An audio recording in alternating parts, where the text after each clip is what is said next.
আলহাজ সাদেক হোসেন খোকা ভাইয়ের ফাউন্ডেশন থেকে দুস্থদের মধ্যে, অসহায় মানুষের মধ্যে শীতবস্ত্র বিতরণ অনুষ্ঠানে আমাদের মধ্যে উপস্থিত ঢাকা মহানগর দক্ষিণ জনতার মেয়র, ঢাকা ৬ আসনের অভিভাবক, আমাদের অভিভাবক কোতোয়ালি থানার সকল বিএনপির সকল সংগঠনের অভিভাবক, প্রিয় নেতা জননেতা জনাব ইঞ্জিনিয়ার ইসরাক হোসেন।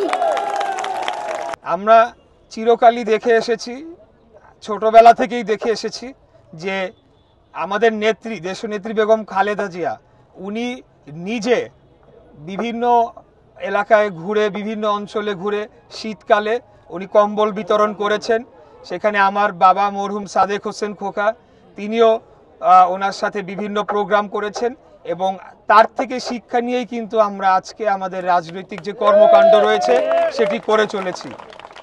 আমরা জনগণের কল্যাণে রাজনীতি করতে চাই এবং আমাদের লক্ষ্য একটাই, সেটি হচ্ছে বাংলাদেশের জনগণ যাতে ভালো থাকে, বাংলাদেশের জনগণ যাতে এই যে দরিদ্র একটা জনগোষ্ঠী রয়েছে, এই যে আমাদেরকে আজকে এখানে এসে কম্বল বিতরণ করতে হচ্ছে, সেই জায়গা থেকে যাতে আমাদের উত্তরণ ঘটে, আগামী দিনে যাতে আমাদের কম্বল বিতরণ করতে না হয়, বাংলাদেশ যাতে একটা উন্নত রাষ্ট্রে পরিণত হয়, আমরা যাতে আরো বড় স্বপ্ন নিয়ে, আরো বড় আশা নিয়ে, আরো বড় কর্মকাণ্ড করতে পারি। এবং আমি আরেকটি কথা বলতে চাই যে আপনারা সকলেই জানেন, স্বৈরাচারী খুনি ফ্যাসিস্ট হাসিনার আমলে বাংলাদেশকে একটা ধ্বংসের দ্বারপ্রান্তে নিয়ে একটা ধ্বংসই করে ফেলা হয়েছিল। এবং আপনারা দেখেছেন যে বিভিন্ন সময় সরকারি বিভিন্ন রিলিফ, বিভিন্ন অনুদানের যে সামগ্রী, সেটা তাদের নেতাদের বাসাবাড়ির খাটের তলে পাওয়া গিয়েছিল। আপনারা করোনার সময় দেখেছেন যে করোনার যে ত্রাণের সামগ্রী, সেগুলো তাদের নেতা কর্মীদের বাসার খাটের নিচে পাওয়া গিয়েছে, সেটা জনগণের কাছে পৌঁছায় নাই। আর আমরা যতদিন বিরোধী দলে ছিলাম, আমরা কিন্তু সরকারি কোনো অনুদান আমাদের পাওয়ার সুযোগ ছিল না। আমরা নিজ থেকে উদ্যোগ নিয়ে, আমরা নিজের অর্থায়নে জনগণের পাশে দাঁড়ানোর চেষ্টা করেছি যতটুকুই আমাদের সামর্থ্য ছিল। অর্থাৎ এখানেই আওয়ামী লীগ এবং বিএনপির রাজনীতির পার্থক্যটা আমাদেরকে বুঝে নিতে হবে। আমরা জনগণের পাশে আসি, জনগণের জন্য রাজনীতি করি, যার কারণে আমরা যত বিপদ আপদ, যতই আমাদের উপরে ঝড় তুফান অত্যাচার গিয়েছে, আমাদের তো দেশ ছেড়ে পালায় যাইতে হয় না, আমরা কিন্তু আপনাদের সাথে ছিলাম। বরঞ্চ আপনারাই আমাদেরকে বিভিন্ন সময় আশ্রয় দিয়েছেন আপনাদের বাসা বাড়িতে, আপনাদের অধিকারের জন্য যখন আমরা লড়াই করেছি, যখন খুনি হাসিনার হায়না বাহিনী আমাদের উপর ঝাঁপিয়ে পড়েছে, আপনারাই আমাদের পাশে ছিলেন, আশ্রয় দিয়েছেন।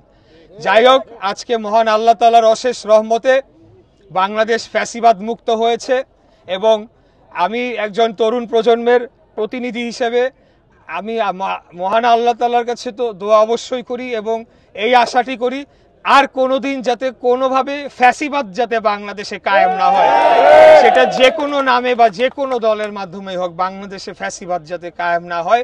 বাংলাদেশ রাষ্ট্রটাকে স্বাধীন রাষ্ট্র করা হয়েছিল 1971 সালে, যে একটি স্বাধীন সার্বভৌম রাষ্ট্র থাকবে এবং একটি গণতান্ত্রিক রাষ্ট্র হিসেবে এই রাষ্ট্রকে পরিচালনা করা হবে, যেখানে প্রতি 5 বছর পর পর জনগণ ভোট দিয়ে তাদের নির্বাচিত প্রতিনিধিদেরকে সরকারে পাঠাবে।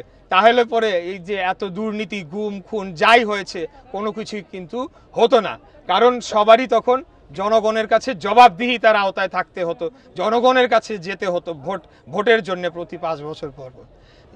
তো আমরা এখন আশা রাখি যে আমাদের নেতা দেশনায়ক জনাব তারেক রহমান, উনি আমাদেরকে যে বলিষ্ঠ নেতৃত্ব দিয়েছেন, আমাদেরকে আন্দোলন সংগ্রামে যেভাবে উনি সংগঠিত করেছেন, শুধু লন্ডনে বসে থেকে উনি আমাদেরকে যেভাবে অনুপ্রাণিত করেছেন, সেটি দেখে কিন্তু সারা বাংলাদেশের মানুষ, 18 কোটি মানুষ অনুপ্রেরণা নিয়ে এই খুনি হাসিনা, এই স্বৈরাচারকে বাংলাদেশ থেকে বিতাড়িত করেছে। এবং আগামী দিনে আমাদের যে ঘোষিত 31 দফার কর্মসূচি, সেই কর্মসূচির মাধ্যমে আমরা বিশ্বাস করি বাংলাদেশে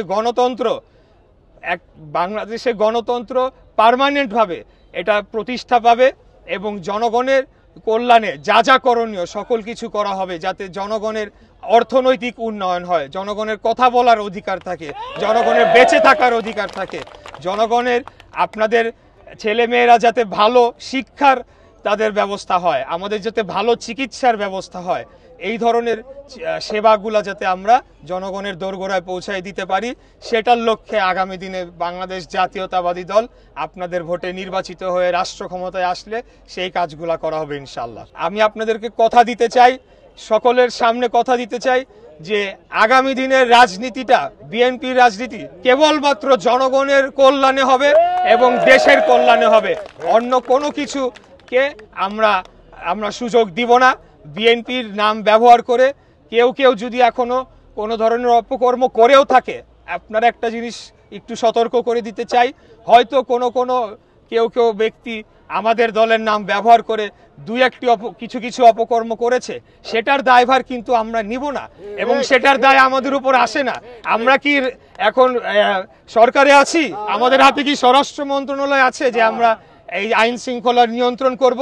এটা নিয়ন্ত্রণ করার দায়িত্ব সরকারের। যে কারো নাম দিয়ে যদি কেউ চাঁদাবাজি করে বা কোনো ধরনের অপকর্ম করে, সেটা নিয়ন্ত্রণ করা, সেটা রোধ করার দায়িত্ব সরকারের।